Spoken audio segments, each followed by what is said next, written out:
So here's that foam section of scenery that I got started on in the previous video.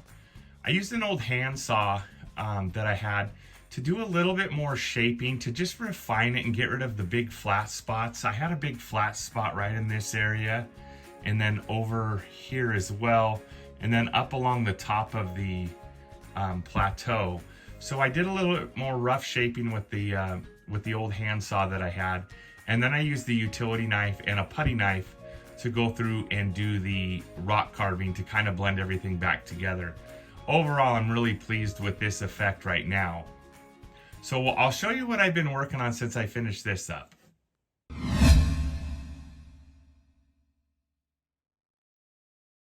So now that I've finished my apprenticeship on this first section of foam scenery, I'm kidding, of course, I'm still an apprentice at this, but I have a better idea of how I want to try to do this side. It's going to have a pretty good sized tunnel in it as well.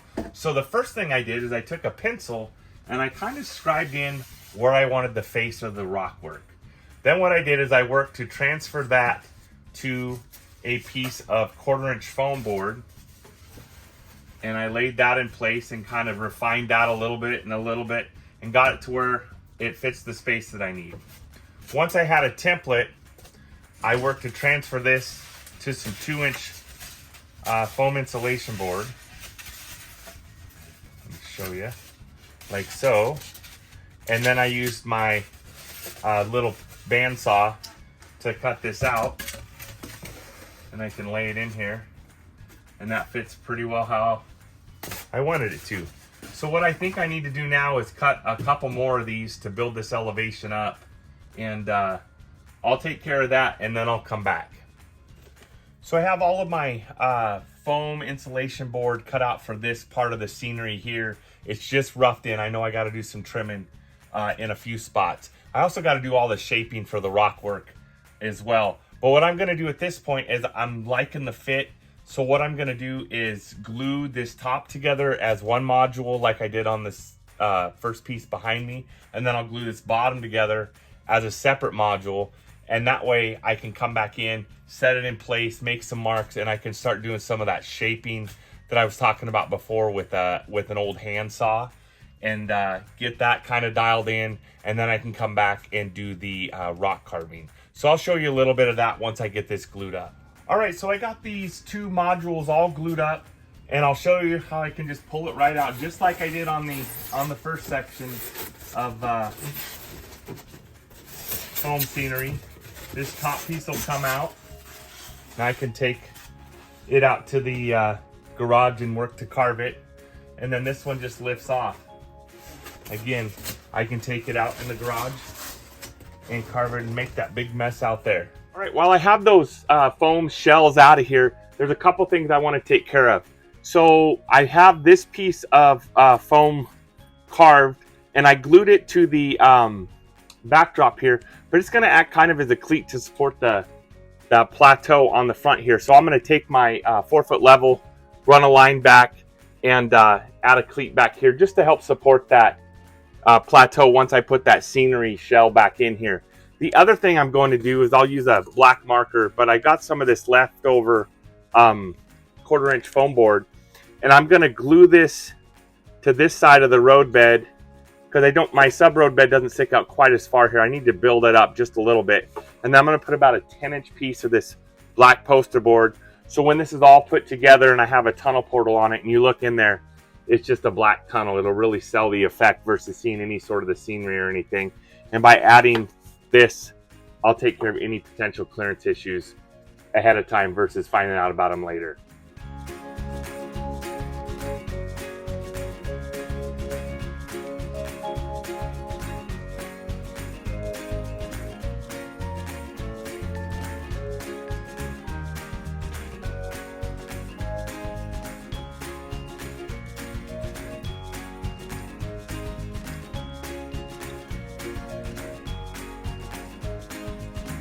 You can see with just some basic hand tools, just an old wood saw, a utility knife, and then I believe that's a painter's knife. It's like a putty knife, but it doesn't take long to make a heck of a mess.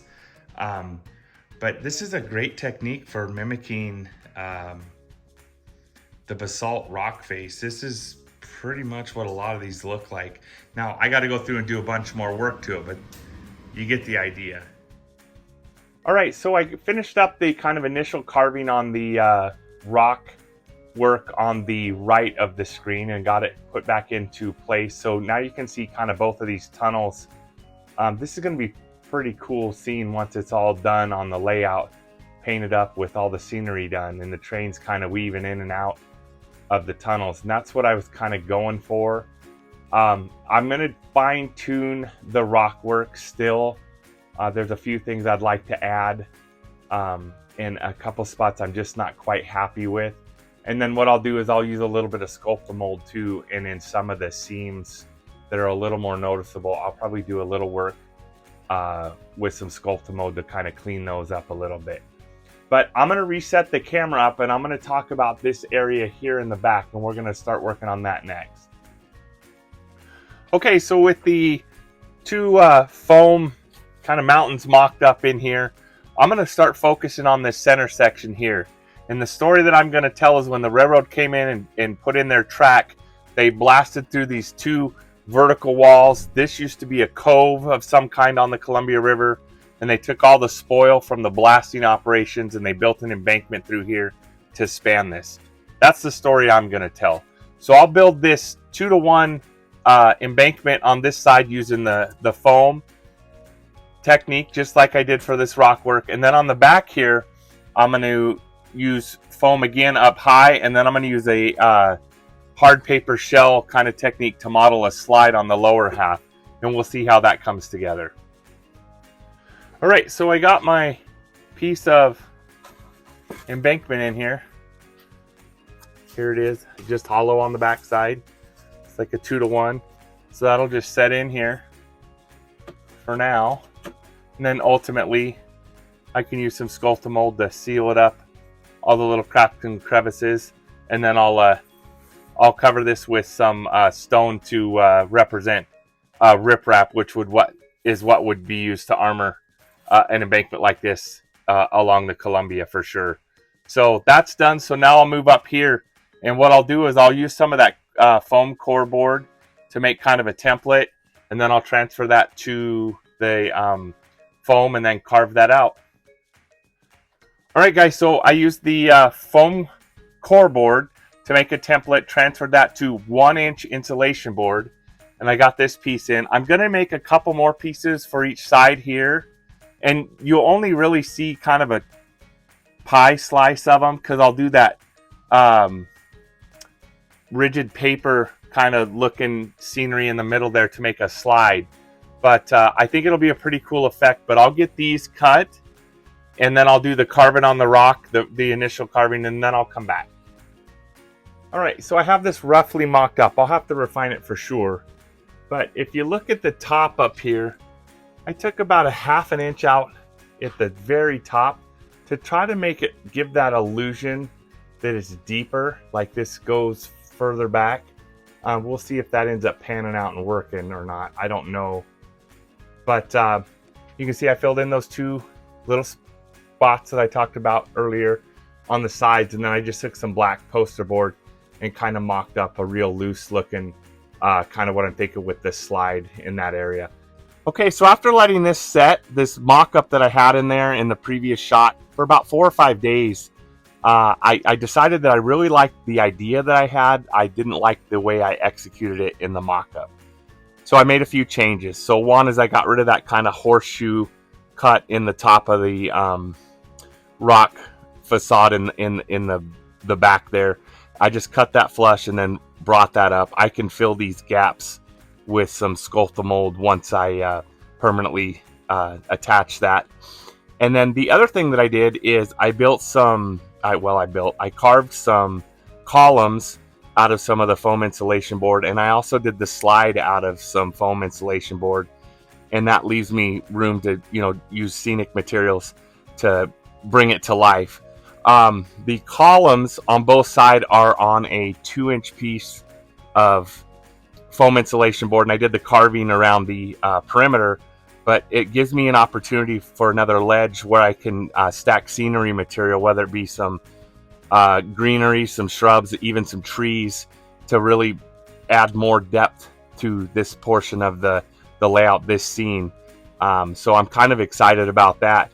But I think that's going to finish the rough-in for this portion of the layout. So I think we'll wrap this video up here, guys. We finished up the rough-in of the foam scenery through this portion of the layout. We got another tunnel in.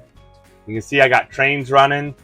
If you're liking this series, hit that like button. And if you'd like to follow along, hit that subscribe button. We appreciate that. Thanks for watching, guys. Happy railroading.